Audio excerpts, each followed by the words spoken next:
Hello students, जैसे last class में हमने क्वेश्चन नंबर 1 से लेकर क्वेश्चन नंबर 5 तक सारा डिस्कस कर लिया था। आज हम क्वेश्चन नंबर 6 से स्टार्ट करेंगे। याद रहे, आपको यहाँ वीडियो में देख के सिर्फ समझना है आंसर्स को, ठीक है।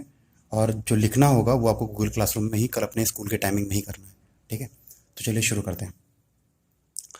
क्वेश्चन में आपको दिया है, there is a narrow rectangular plot reserve for school in Mahuli village. Mahuli village में आपको एक रेक्टेंगुलर प्लॉट दिया हुआ है। मान लेते हैं वो रेक्टेंगुलर प्लॉट क्या है तुम्हारा, ऐसा कुछ दिया हुआ है, ठीक है। अब याद रहे, इस रेक्टेंगुलर प्लॉट में एक स्कूल बनने वाला है आपका, ठीक है।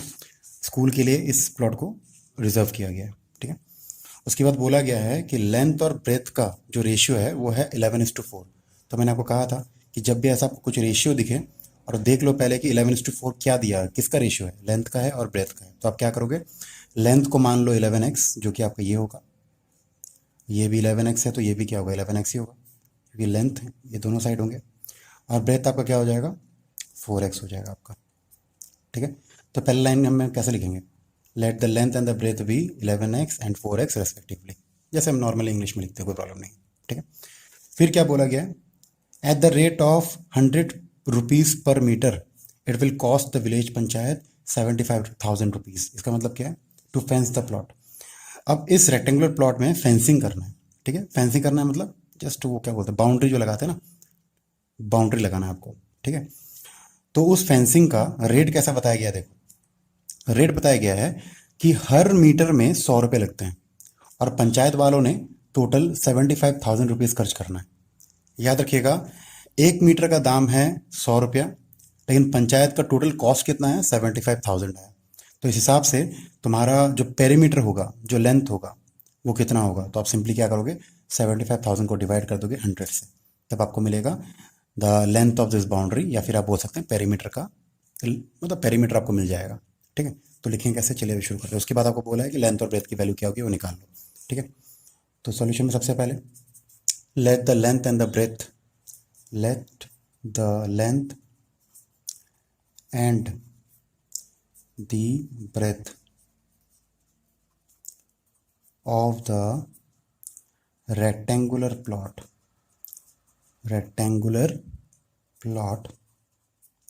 be 11x and 4x respectively, ठीक है। मतलब 11x हो गया आपका लेंथ और ब्रेथ हो गया आपका 4x, जैसे आपको डायग्राम में यहाँ दिया हुआ है, सिंपल है, ठीक है। अब उसके बाद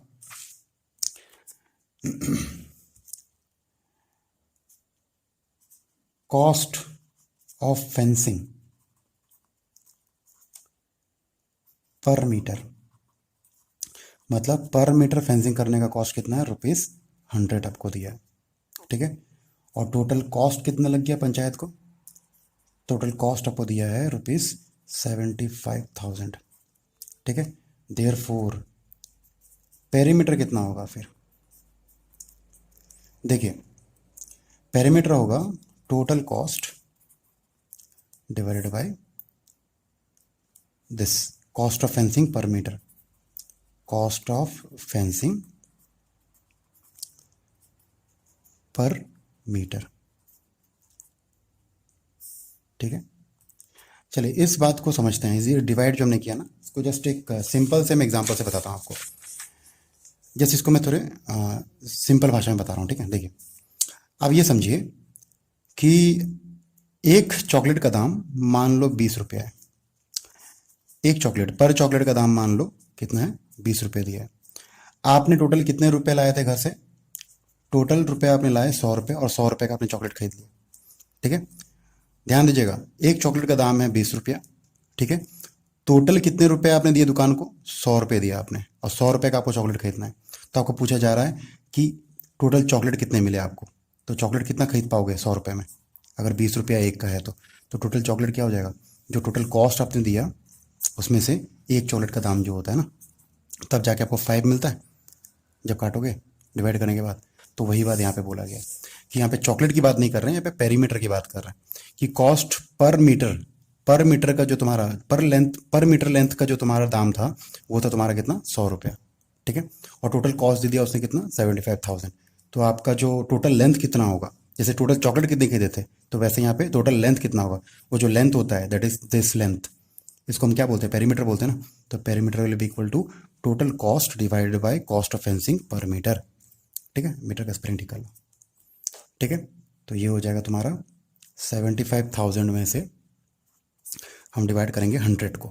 ठीक है, तब जाके आपको मिलेगा 750 मीटर। 750 मीटर आपका क्या हो जाएगा, जब आप काटोगे 0 0 काट दो तो 750 मीटर आपको मिल जाएगा। तो इसका मतलब पेरीमीटर आपको 750 मीटर दिया हुआ है।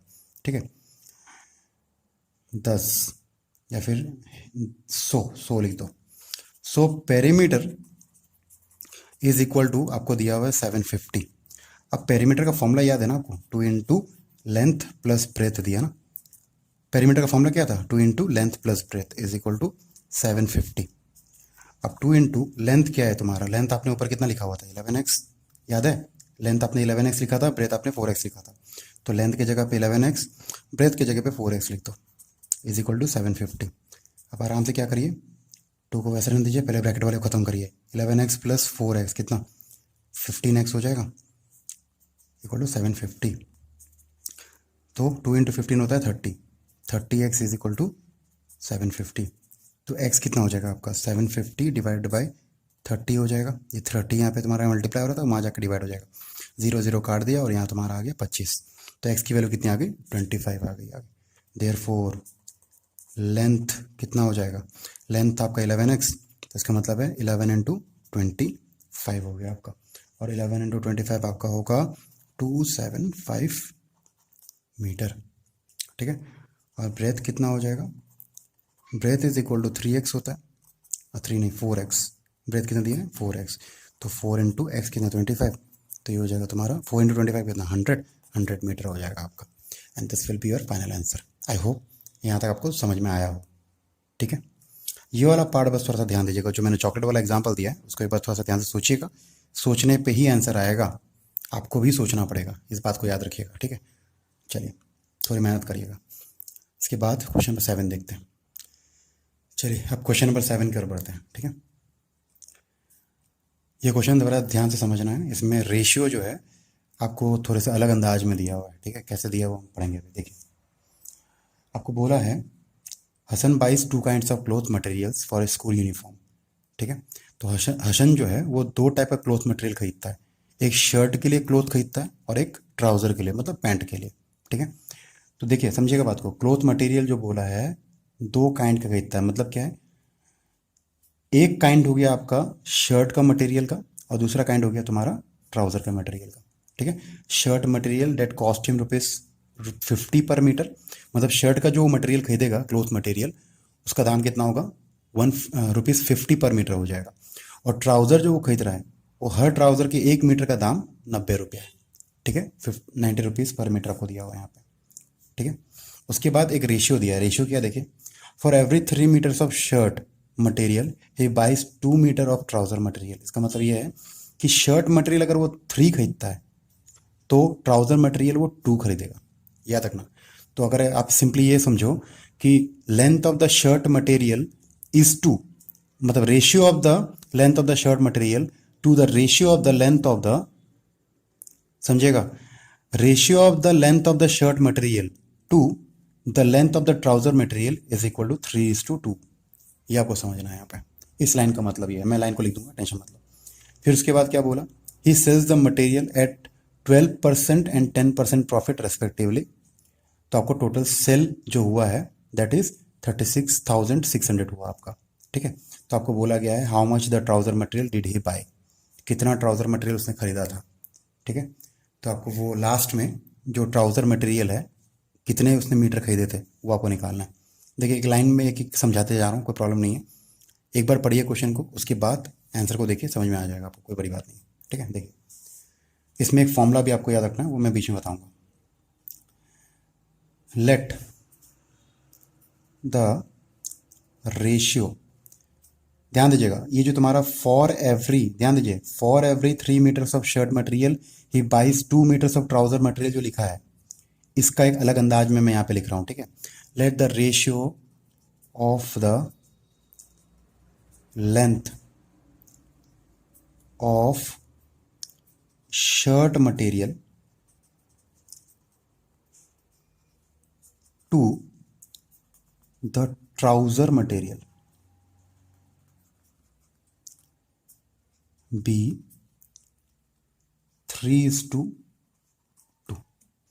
ध्यान दीजिएगा, ratio of the length of the shirt material to the trouser material, मतलब शर्ट मटेरियल का लेंथ और ट्राउजर मटेरियल का लेंथ, इन दोनों का रेशियो जो है 3:2 आपको दिया हुआ है।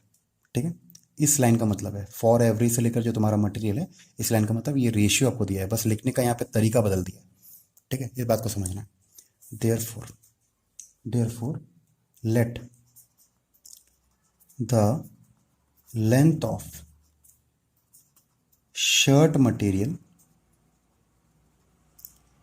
B 3x and the length of trouser material. अब रेशियो जब मिल ही गया है तो शर्ट मटेरियल को 3x बोल देते हैं और जो ट्राउज़र मटेरियल है उसको हम 2x बोल देते हैं। ठीक है, ये हो गया तुम्हारा length of shirt material, length of trouser material, इतना आपको समझ में आ जाना चाहिए। ठीक है, उसके बाद आपको बोला है कि जो हसन ने किसी दुकान से जो तुम्हारा क्लॉथ मटेरियल, जो शर्ट मटेरियल उसने बाय किया, वो 50 रुपये प्रति मीटर था। याद रखिएगा, हसन ने जिस दुकान से शर्ट मटेरियल खरीदा था उसको कितना रुपये पड़ा, 50 रुपये पड़े उसको। ठीक है, पर मीटर।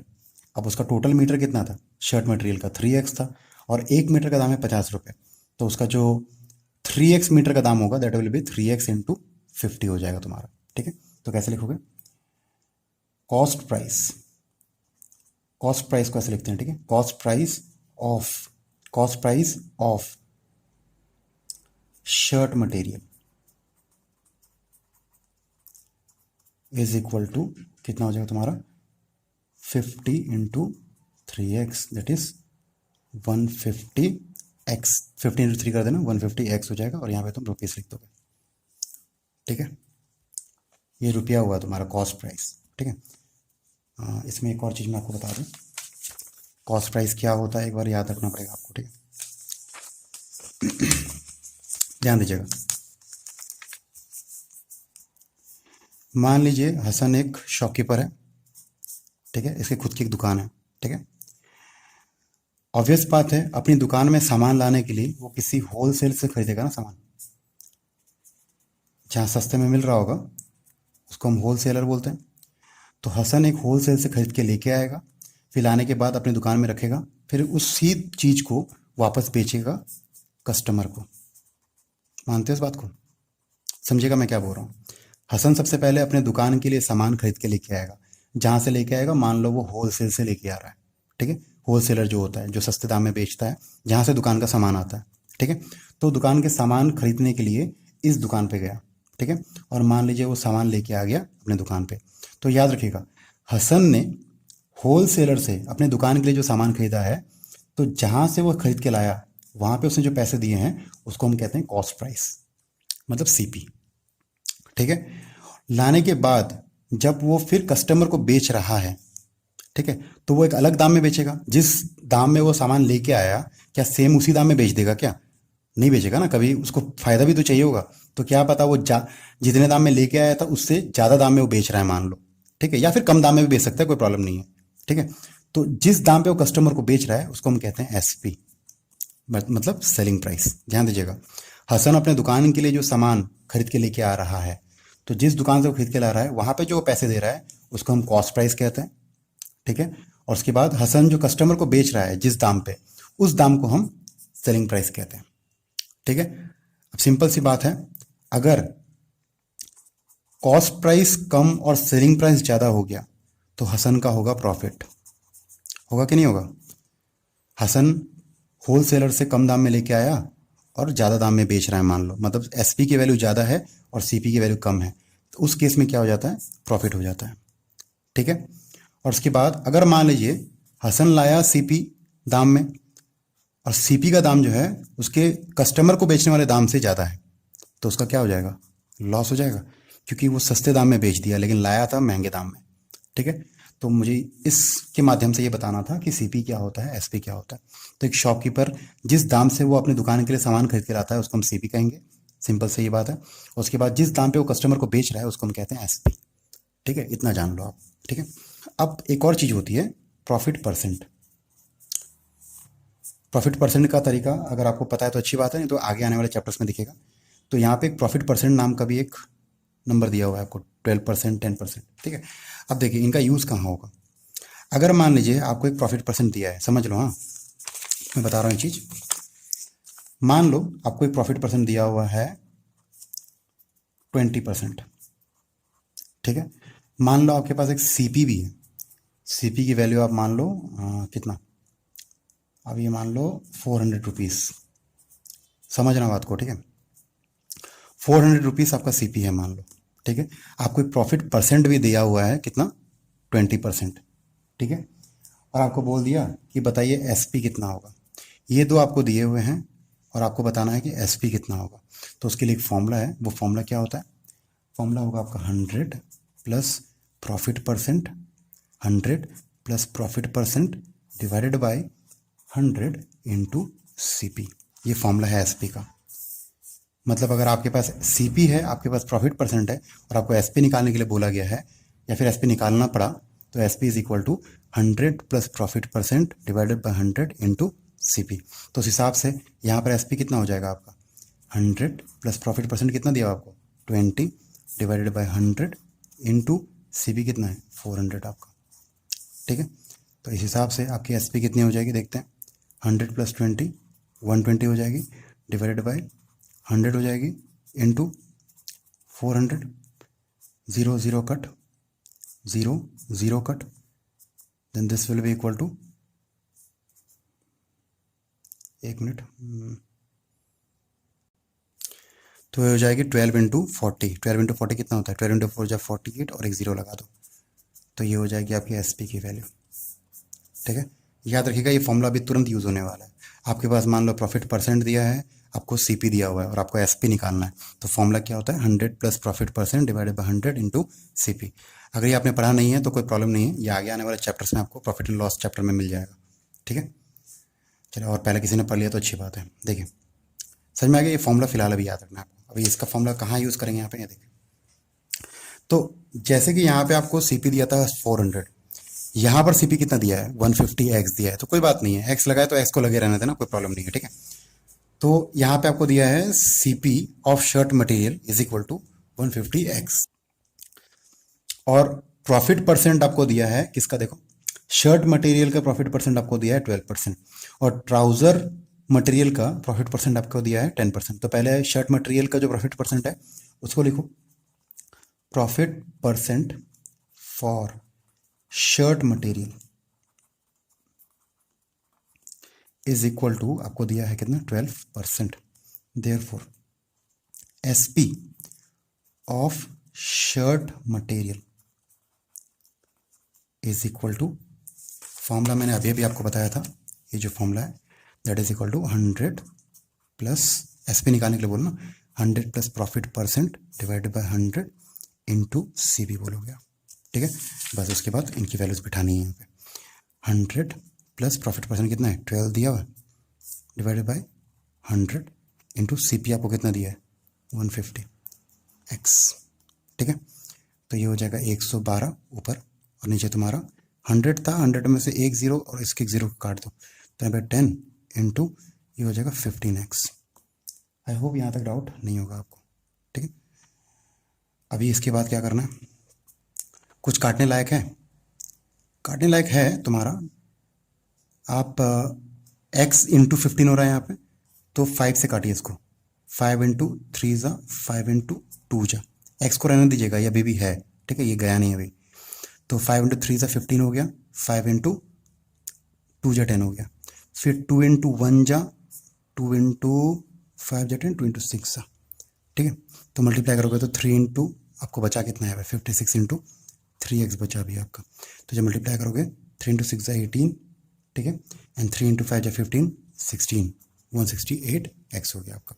तो this will be the SP, आपको कितना दिया हुआ है एसपी दिया हुआ है ये वाला, ठीक है, किसका शर्ट मटेरियल का। अब इसके बाद हम करने जा रहे हैं, शर्ट मटेरियल का तो हो गया, अभी ट्राउज़र मटेरियल के भी करना पड़ेगा, ठीक है। तो उसके लिए मैं एक पेज ले रहा हूँ, ट्राउजर मटेरियल के लिए करते हैं, ठीक है। दिख रहा होगा सबको, सीपी ऑफ ट्राउजर मटेरियल, अभी ट्राउजर मटेरियल का चलेगा। तो याद करिए ट्राउजर मटेरियल खरीदा कितना था, 2x मीटर का, और 1 मीटर का दाम कितना था, 90 रुपीज़।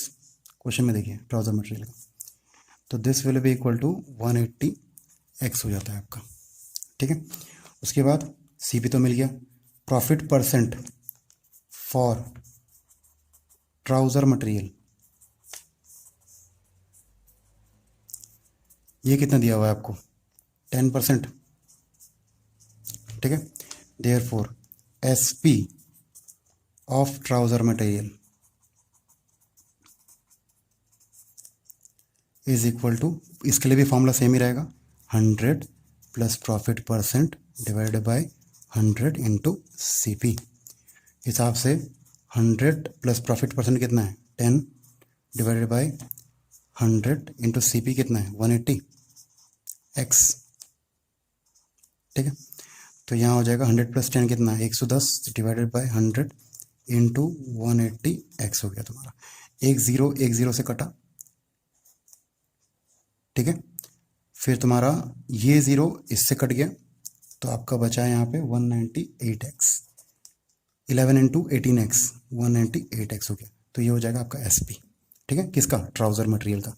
आपको पहले मिला था किसका, एसपी ऑफ शर्ट मटेरियल आपको मिला 168x रुपीज़, ठीक है। और आपको ट्राउजर मटेरियल का एसपी कितना मिल गया, 198x रुपीज़, ठीक है। और उसके बाद आपको क्या बोला है, आपको बोला है कि जो सेल था वो टोटल हो गया तुम्हारा 36,600 का। इसका मतलब है कि ये वाला SP, that is SP of the shirt material plus SP of the trouser material, इन दोनों एसपीज को अगर आप प्लस करते हो तो आपको बनते हैं कितने, 36,600 बनते हैं आपके, क्योंकि टोटल सेल कितना लग गया उसका, कितने रुपए उसको, उसने कितने रुपए के बेचे, 36,600 के बेचे। तो ये तो तुम्हारा बेचा हुआ दाम है ना, एसपी का मतलब मैंने अभी समझाया था। तो ये प्लस ये इज इक्वल टू 36,600 हो जाएगा। तो accordingly SP of the shirt material, that is 168x plus SP of trouser material, that is 198x will be equal to 36,600। बस अभी इनको सॉल्व करना पड़ेगा आपको। इन दोनों को प्लस करोगे तो आपको मिलेगा 6, और ये मिलेगा आपको 6, और ये मिलेगा आपको 3, 36, ठीक है। और यहाँ तुम्हारा 36600 हो गया, which implies x is equal to 36600 divided by 366 हो गया। जब इसको काटोगे तो आपको मिलेगा 100। x की वैल्यू कितनी आ गई, 100। सिंपल है, दिस इंटू 100 करोगे तभी तो जीरो लगेगा ना, तो ये 100 आ गया। x की वैल्यू कितनी आ गई, 100 आ गई। तो आपको क्वेश्चन में क्या पूछा था कि ट्राउजर मटेरियल कितना बाई किया था, तो ट्राउजर मटेरियल का कितना था, 2x था, तो 2 इंटू एक्स की वैल्यू को बैठा देना, 10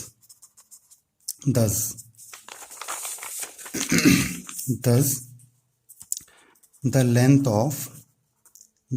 of trouser material is equal to 2x, और 2x का मतलब 2 इंटू एक्स कितना है आपका, 100, that is 200 metre is your final answer, ठीक है। मैं इसको अच्छे से फोटो मार के दे दूंगा, टेंशन मत लेना बाद में, ठीक है। तो यही था आपका, थोड़ा समझिएगा, बार बार देखिए वीडियो को, बहुत लंबा है, समझना पड़ेगा आपको। वो फॉर्मूला याद रखिएगा, ये जो फॉर्मूला मैंने बताया, एसपी क्या होता है, सीपी क्या होता है, प्रॉफिट क्या होता है, वो मैंने आपको बता दिया, ठीक है। चलिए क्वेश्चन नंबर 8 की ओर बढ़ते हैं अभी, ठीक है।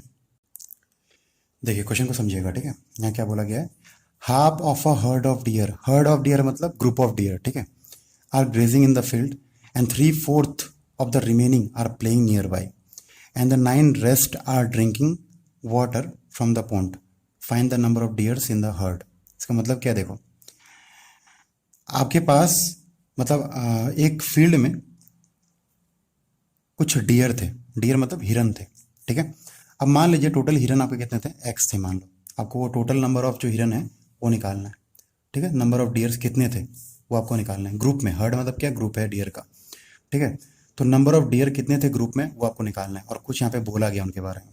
तो बोला गया है ग्रुप में जितने डियर थे, मान लीजिए कि ग्रुप में x डियर्स थे, कितने डियर्स थे, टोटल डियर्स जो थे जिसकी वैल्यू आपको निकालनी है वो थे आपका x, ठीक है। टोटल डियर्स कितने थे, x।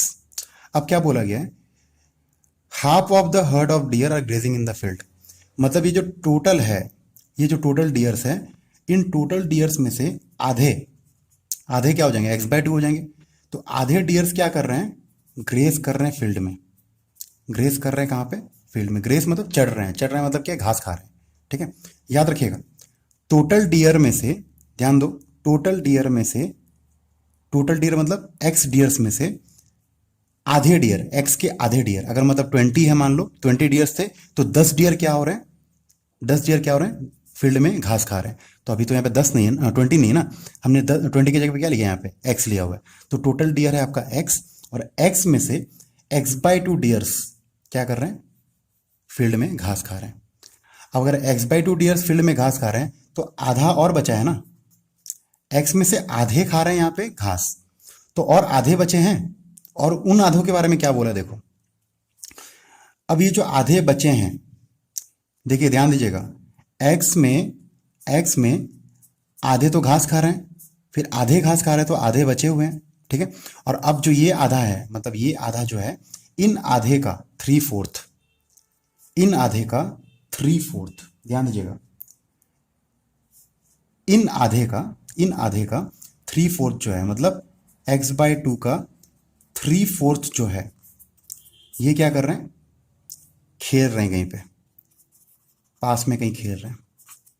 ठीक है, ध्यान दीजिएगा, एक पार्ट तुम्हारा ये हो गया, और जो बाकी आधे बचे थे, उन आधों में तुम्हारा, उन आधों में x/2 में तुम्हारा 3/4 जो है वो खेल रहे हैं कहीं पे। ठीक है, और कुछ और बचे हैं, और कितने बचे हैं यहाँ पे बोला है, और 9 जो बचे हैं वो क्या कर रहे हैं, पानी पी रहे हैं। ये समझना बहुत ज़रूरी है। ठीक है, क्या बोल रहा हूँ समझो।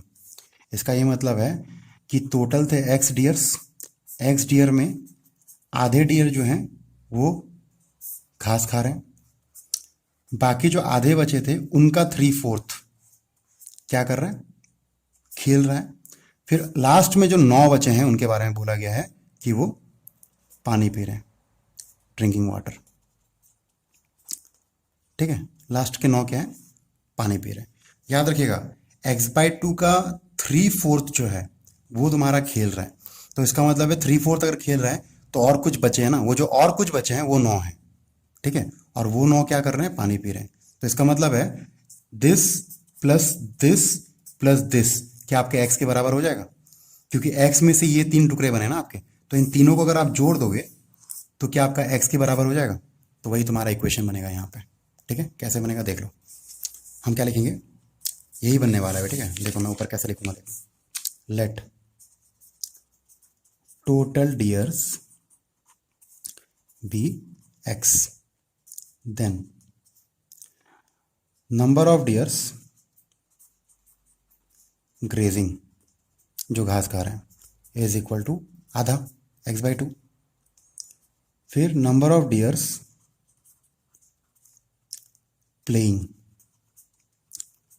आधे तो घास खा रहे थे, जो और आधे बचे थे उनमें 3/4 तुम्हारा क्या कर रहा है, खेल रहा है। तो हम बोल सकते हैं 3 × x, 3x divided by 8, 3x/8 dears जो है वो खेल रहे हैं।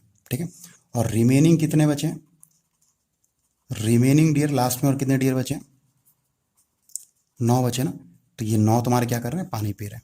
ठीक है, तो अकॉर्डिंगली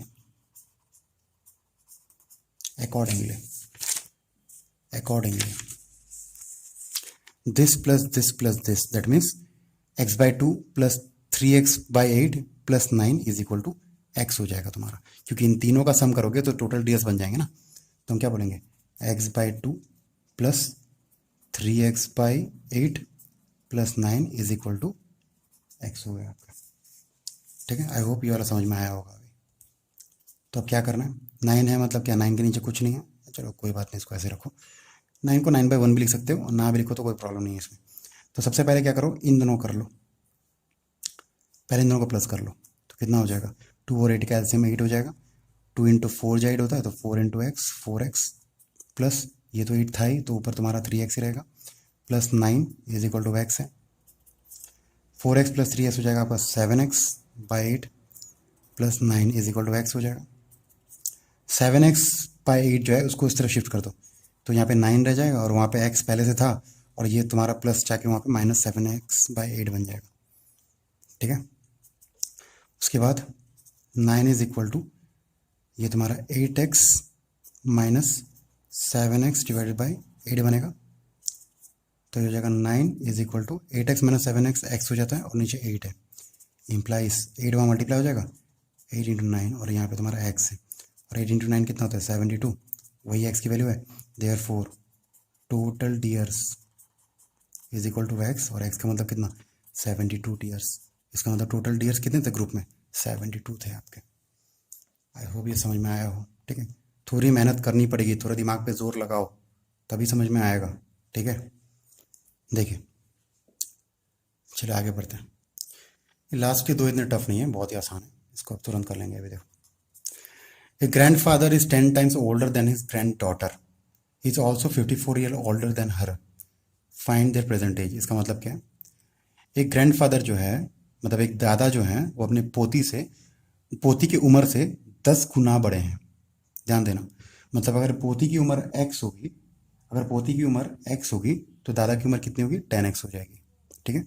उसके बाद एक और बात बोला गया है कि दादा की उम्र ही इज, मतलब दादा की उम्र जो है उसकी पोती की उम्र से 54 ईयर्स ज़्यादा भी है, ठीक है। तो इसको हमें पहले इक्वेशन में बनाना है, उसके बाद दोनों की प्रेजेंट एज निकालनी है। तो सबसे पहले हम क्या लिखेंगे, let the present age of granddaughter, present age of granddaughter be x years. Present age of granddaughter कितनी है x ईयर्स मान लो आप, ठीक है। Then grandfather's present age, grandfather's present age is equal to क्या 10x हो जाएगा, 10 टाइम्स बोला ना, ये हो गया। उसके बाद सिंस ही मतलब grandfather is 54 years older than her, मतलब ग्रैंड डॉटर से 54 ईयर्स ओल्डर है, तो अकॉर्डिंगली हम क्या लिखेंगे, अकॉर्डिंगली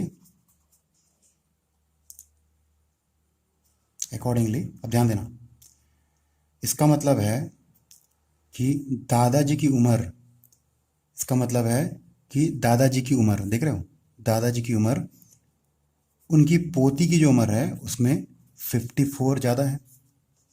समझना इस बात को, दादाजी की उम्र जो है जो कि 10x है, वो उनकी पोती की उम्र से 54 ज़्यादा है। तो पोती की उम्र में, दैट इज x में, पोती की उम्र जो x है, x में अगर मैं 54 ऐड कर देता हूँ तो दादा की उम्र के बराबर हो जाएगी, बस इतनी सी बात है।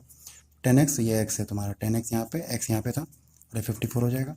10x माइनस x कितना हो जाएगा 9x, और ये 54, तो x की वैल्यू कितनी आ जाएगी आपके 54 डिवाइडेड बाई 9 दैट इज 6, तो x की वैल्यू कितनी आ गई 6 आ गई आपकी, ठीक है। तो देयरफॉर दोनों की एज निकालनी है, their present age, granddaughter's present age, granddaughter's present age is equal to कितना हो जाएगा x ना, क्योंकि x क्या है ग्रैंड डॉटर की एज है, और x का मतलब क्या है 6 ईयर्स, ठीक है। And grandfather's present age कितना हो जाएगा 10x, 10x और 10x का मतलब 10 इंटू 6 दैट इज 60 ईयर्स, बस 6 ईयर्स और एक 60 ईयर्स हो गया, ठीक है। बहुत सिंपल है, कोई टफ नहीं।